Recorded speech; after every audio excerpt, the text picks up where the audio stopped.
कृष्ण गोविंद हरे मुरारे, हे नाथ नारायण वासुदेव। श्री कृष्ण गोविंद हरे मुरारे, हे गजाननं भूतगणादिसेवितं कपितजम्बूफलचारुभक्षणम् उमासुतं शोकविनाशकारकं नमामि विघ्नेश्वरपादपङ्कजम्।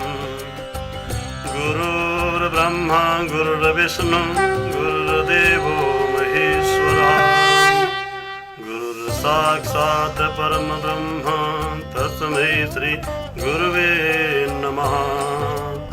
ओम नमो भगवते वासुदेवाय, ओम नमो भगवते वासुदेवाय।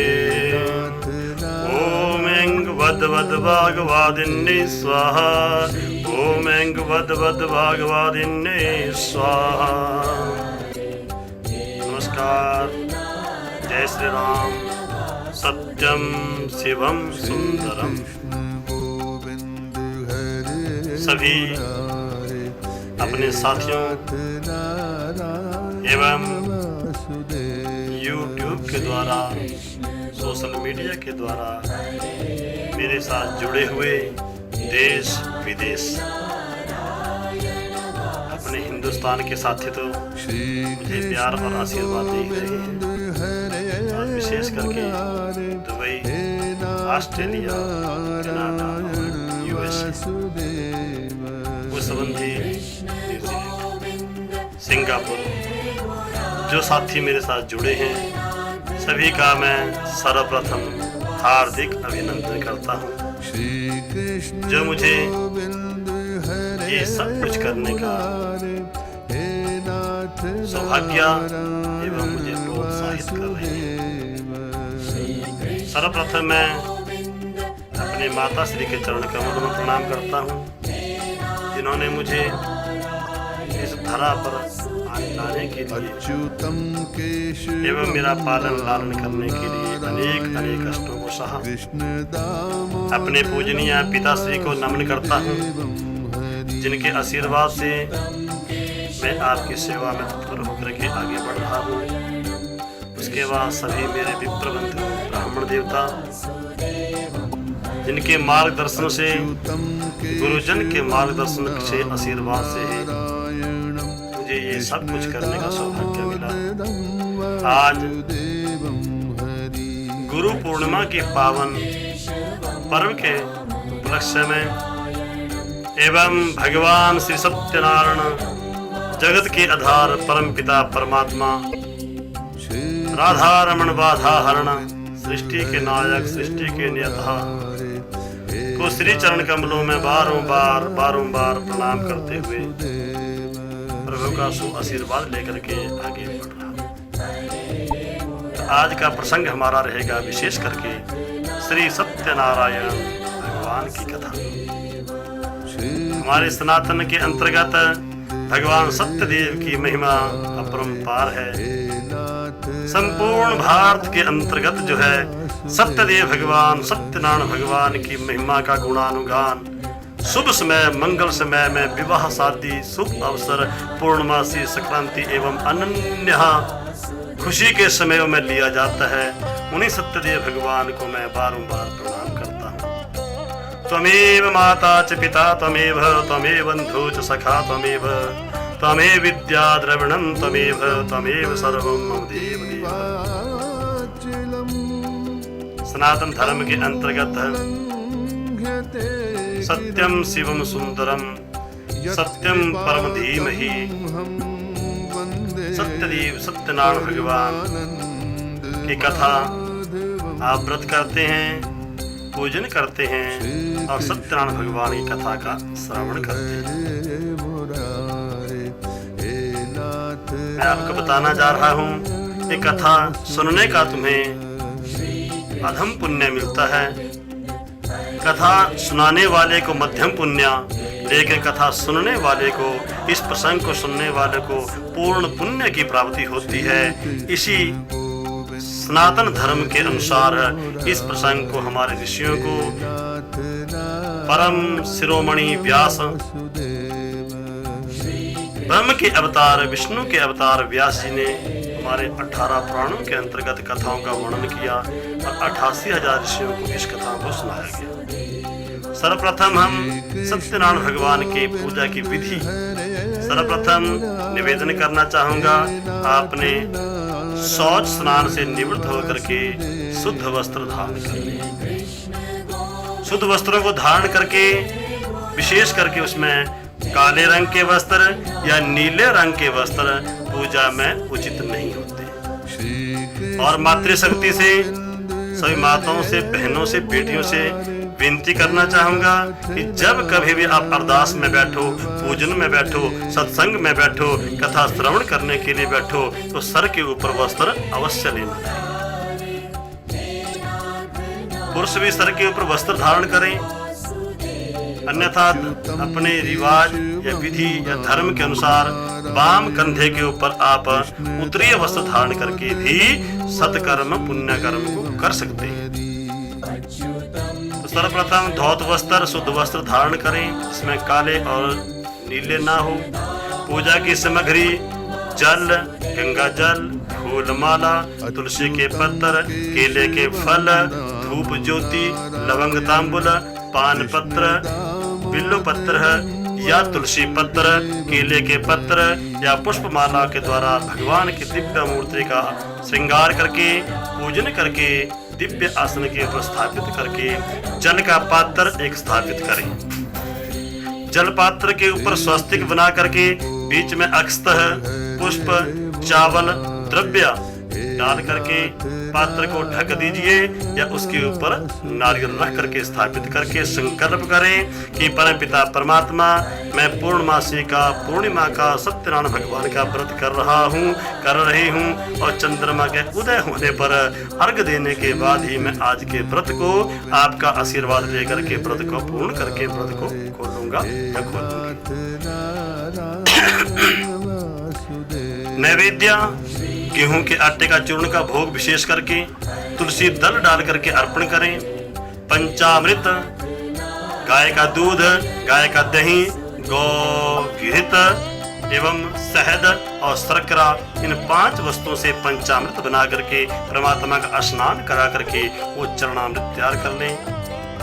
भक्ति भाव के साथ कथा को श्रवण करें। कथा श्रवण करने के लिए हमारे इस माध्यम से, संस्करण से एवं हमारे इस वीडियो से आप कथा श्रवण करके अपने इस यज्ञ को पूर्ण कर सकते हैं। तो प्रसंग को आगे बढ़ाते हैं। नारायणं नमस्कृत्यं नरं चैव नरोत्तमं देवीं सरस्वतीं व्यासो ततो जयमुदीरयेत्। व्यास उवाच, व्यास जी कहते हैं, एक समय,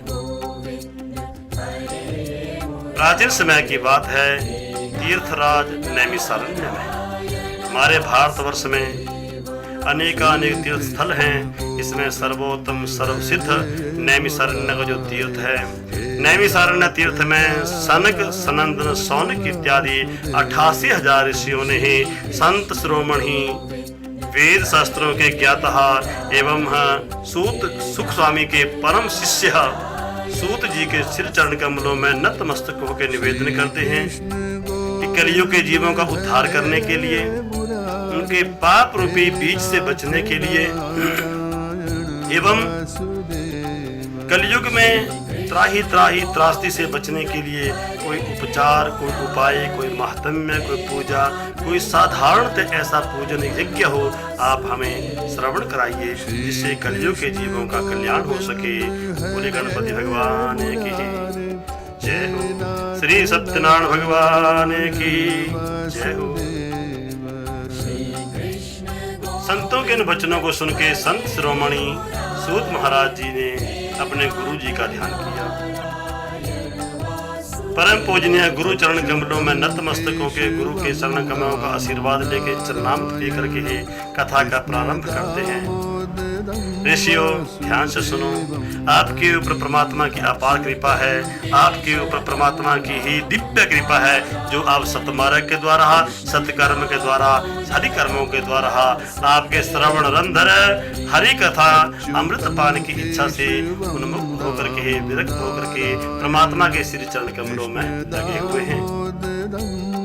मैं तुम्हें इतिहास सुनाता हूँ कि प्राचीन समय की बात है। नारद मुनि विष्णु के ये भी अवतार माने गए हैं। नारद मुनि 14 भुवनों में संपूर्ण लोकों में घूमते घूमते इस धरा के ऊपर आए। मृत्यु लोक में नारद मुनि ने आए, लेकिन नारद मुनि ने मृत्यु लोक में आकर के क्या देखा? जीवों में त्राही त्राही त्राही त्राही त्राही त्राही हो रहा है। जीव पाप कर्मों में लिप्त हैं, धर्म की मर्यादा का खंडन हो रहा है, नीति का पालन नहीं हो रहा है, राजा भी राजभक्ति का पालन नहीं कर रहा है, धर्म के तत्व ज्ञाता भी धर्म का अनुसरण नहीं कर रहे हैं। अनेक योनियों में जन्मे हुए प्राणी भटकते हुए इस संसार में दुख पा रहे हैं, अंततः नरकों में जाकर के दुखों को भोग रहे हैं। प्राणियों का उद्धार, प्राणियों का कल्याण कैसा किया जाए, इस बात को चिंतित होकर के नारद मुनि हरि के लोक, वैकुंठ लोक में श्री हरि के चरण कमलों में जाकर के उन्होंने विनय प्रार्थना करते हैं। परमात्मा के दिव्य स्वरूप का दर्शन करते हुए स्तुति करते हैं। शांतकारं भुजगशयनं पद्मनाभं सुरेशं विश्वधारं गगन सदृशं मेघवर्णं शुभांगं लक्ष्मीकान्तं कमलनयनं योगिवृधियान गम्यं वंदे विष्णु भुवैहरं अनेक वचनों के द्वारा, दिव्य धाराओं के द्वारा, स्तुतियों के द्वारा हरि की प्रार्थना करते हैं। कलियुग के प्राणियों का उद्धार करने के लिए, मृत्यु लोक के जीवों का कल्याण करने के लिए उन्होंने विनय प्रार्थना करते हैं कि परमेश्वर त्वमेव माता च पिता त्वमेव, की परम पिता परमात्मा तुम ही माता और तुम ही पिता, तुम ही बंधु और तुम ही सखा, तुम ही जीवों का कल्याण करो, जीवों की दया करो, उनका उद्धार करो। पाप कर्मों से लिप्त होकर के संसार में वो दुख पा रहे हैं, अंततः फिर नरकों में जाकर के क्लेशित हो रहे हैं। कैसे कल्याण होगा? तो श्री हरि ने, श्री सत्यनारायण भगवान ने नारद मुनि को एक युक्ति बताई कि नारद मुनि मृत्यु लोक के प्राणी सत्य का सहारा लेकर के, सत्य का आश्रय लेकर के सत्यनारायण भगवान का पूजन करें। पूजन कैसे करना है, विधि आपको हमने पहले बता दी। विधिवत ठाकुर जी की पूजा करें, लेकिन जो भी पूजन करना है श्रद्धा और भक्ति, श्रद्धा भाव के साथ समर्पण करें। भक्ति के द्वारा, परमात्मा के प्यार के द्वारा, इन प्रसंगों के द्वारा आगे को बढ़ाएं। पूजन करने के उपरांत कथा को श्रवण करें। कथा में भी कहा गया है, कथा पढ़ने का अधम पुण्य, कथा सुनाने वाले को मध्यम पुण्य और कथा श्रवण करने वाले को सर्वोत्तम पुण्य की प्राप्ति होती है। तो ब्राह्मण के मुख से कथा को श्रवण करें, वैष्णव के मुख से, ब्राह्मण के मुख से कथा को, या अपने गुरु के मुख से, या अपने कुल पुरोहित के मुख से कथा को श्रवण करें। और कथा श्रवण करने के बाद परमपिता परमात्मा की आरती, निराजन, परमात्मा की आरती उतारें। आरती उतारने के बाद परमात्मा के चरणों में अष्टांग, साष्टांग, नतमस्तक या मनोभाव से परमात्मा के श्री चरण कमलों में है प्रणाम करें। अब प्रणाम भी तुम्हें दंडवत, पहला प्रणाम है दंडवत। दंड मतलब डंडा कि लेट करके परमात्मा के चरण कमलों में प्रणाम करें। दूसरा प्रणाम है अष्टांग, 8 अंग हमारे धरती से स्पर्श करें हैं। यदि आपका स्वस्थ नहीं है, आप धरती पर लेट भी नहीं सकते, अष्ट अंग धरती को स्पर्श नहीं कर सकते हैं, तो कम से कम मस्तक को परमात्मा के चरणों में लगा दें। किसी कारणवश मस्तक भी नहीं लगता है तो कम से कम हाथ जोड़ करके, सर झुका करके, आंखें बंद करके ध्यान करें कि हमारा मस्तक श्री हरि के चरणों में है और हरि का हाथ जो है हमारे मस्तक, हमारे शीश के ऊपर है। हरि हमें आशीर्वाद दे। इस प्रकार प्रणाम करके जो चरणामत और प्रसाद अपने परमात्मा को भेंट किया है, उसे विधिवत ग्रहण करें। विधिवत चरणामृत को गौकर्ण मुद्रा में, हाथ को इस आकार का एक मुद्रा बनाएं। ऐसे आकार की मुद्रा में चरणामृत लेकर के ग्रहण करें। कुछ हमारे सज्जन देखा है, जब चरणामृत लेते हैं आधा यहाँ से गिरता है और ऐसे पीते हैं आधा नीचे गिर जाता है। ध्यान रहे, प्रसाद और चरणामृत को विधिवत ही ग्रहण करना चाहिए। ग्रहण करने के लिए सर्वप्रथम गौकर्ण मुद्रा, हाथ आके ऐसे बनाएं, दूसरा हाथ नीचे लगाएं, ले करके ही ग्रहण करें।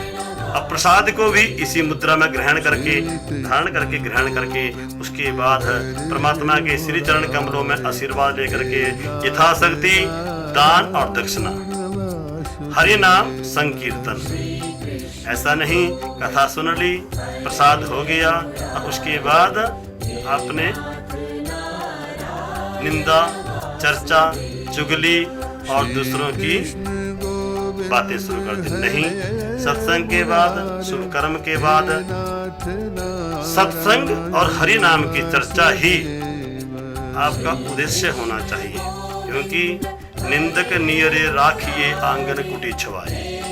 किसी की निंदा करने से, किसी की चर्चा करने से तुम अपने आप को भाग्यशाली मानते हो, लेकिन सच्चाई ये है कि किसी की निंदा, किसी की चर्चा और किसी की बातों को एक दूसरों से बताने से तुम उसके पापों को अपने सर के ऊपर लेते हैं और अपने पुण्यों को उसे दे देते हो।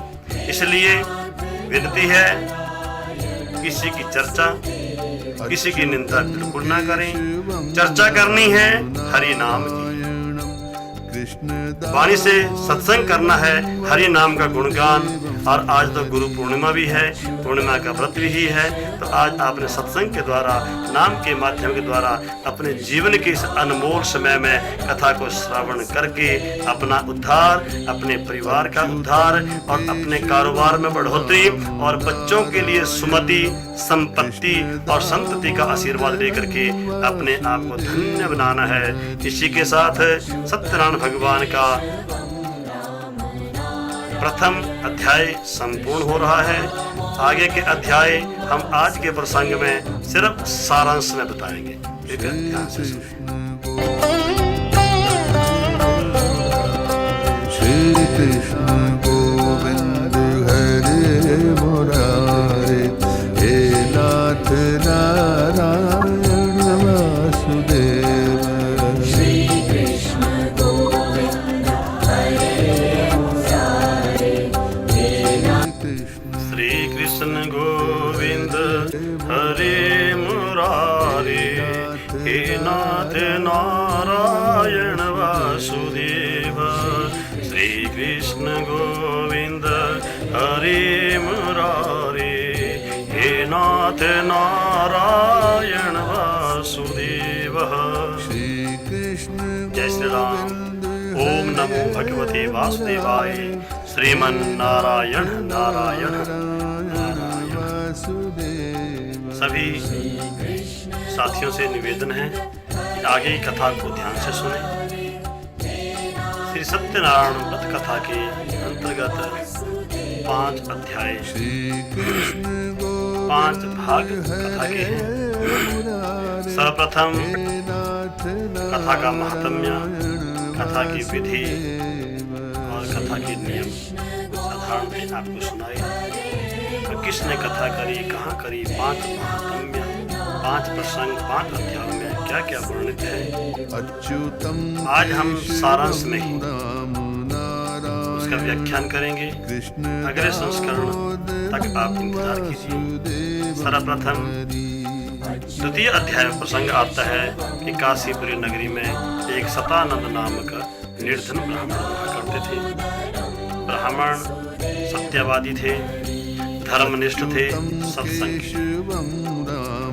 लेकिन एक बात का ध्यान रखना,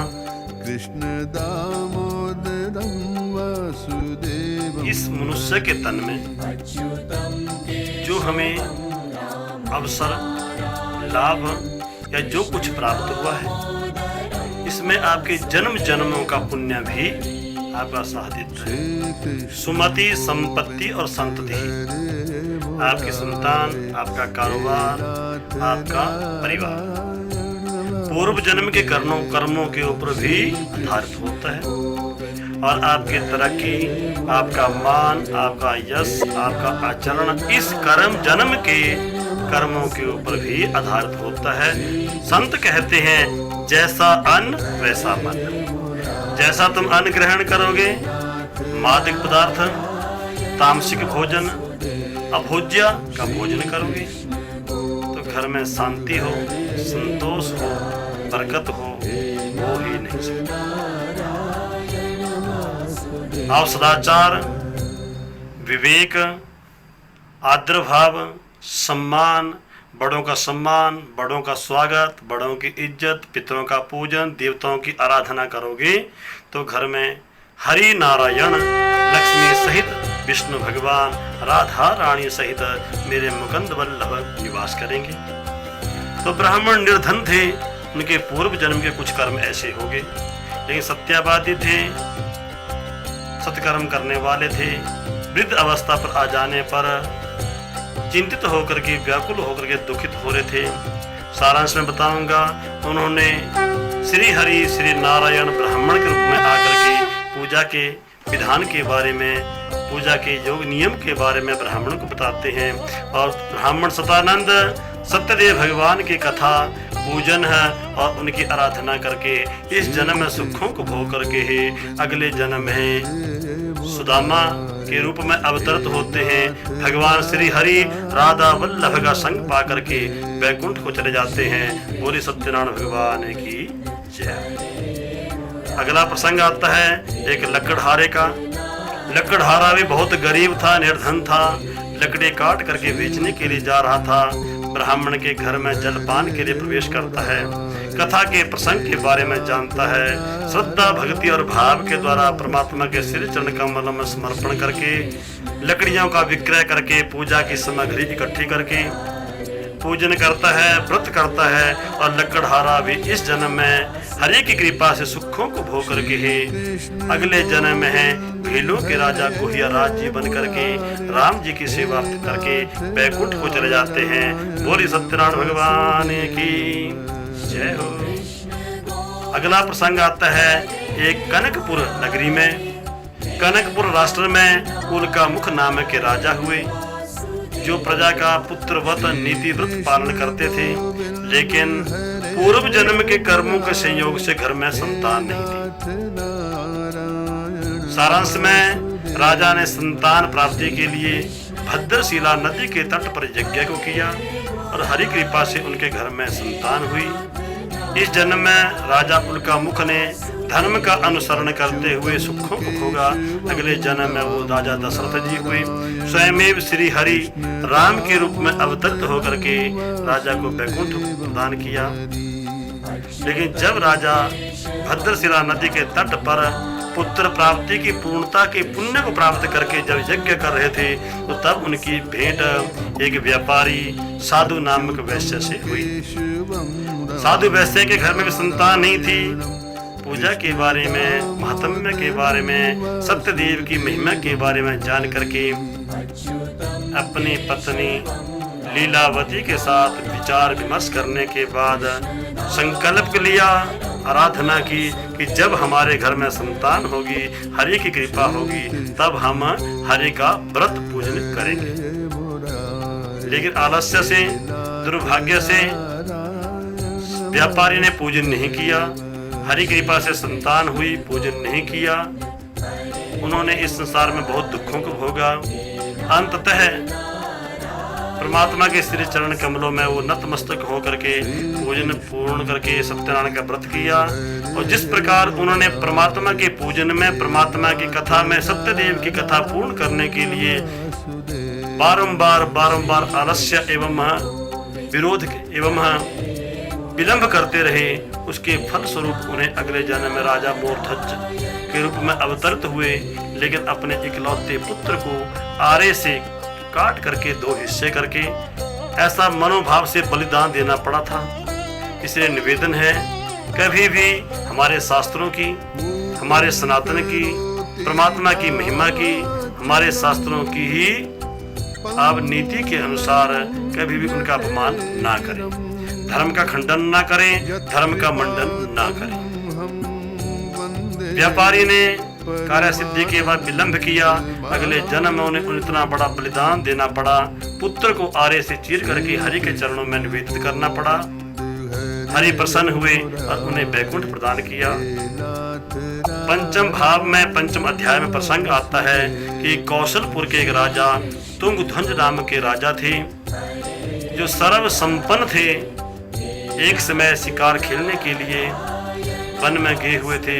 वहां पर कुछ प्रभु भक्तों ने, हरि भक्तों ने, ग्वाल वालों ने हरि का पूजन किया, हरि की अरदास करी, राजा को प्रसाद दिया।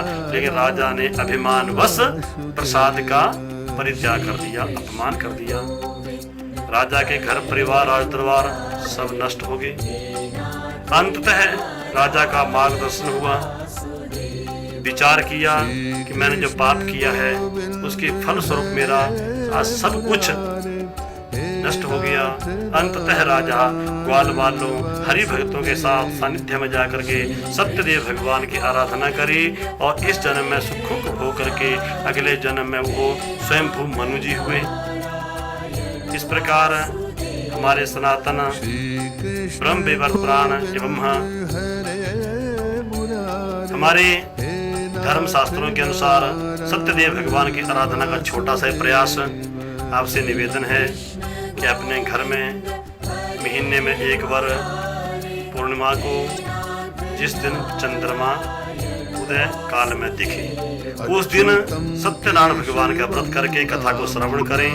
इसी कथा को आप निरंतर श्रवण कर सकते हैं या सूर्योदय व्यापन ही पूर्णिमा के दिन सत्यनारायण भगवान की कथा का श्रवण करें एवं अपने जीवन, अपने परिवार, अपने कारोबार की खुशहाली के लिए, बच्चों की सुमति की प्राप्ति के लिए, संतान के सुख के लिए, अखंड सौभाग्य की प्राप्ति के लिए, पुत्र पौत्रों की प्राप्ति के लिए, संतोष एवं शांति के लिए, इस मनुष्य तन को सफल करने के लिए हरि के श्री चरण कमलों में मेरा छोटा सा प्रयास है।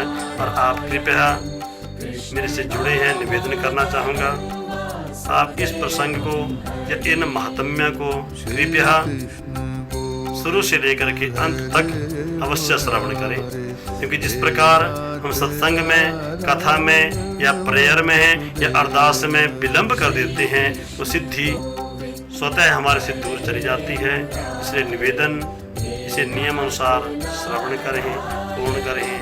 और कोई गलती हो गई हो, कोई बात आपको समझ नहीं आई हो, कृपया निसंदेह किसी भी समय मेरे दूरभाष नंबर के ऊपर आप संपर्क कर सकते हैं। जय श्री राम, नमस्कार।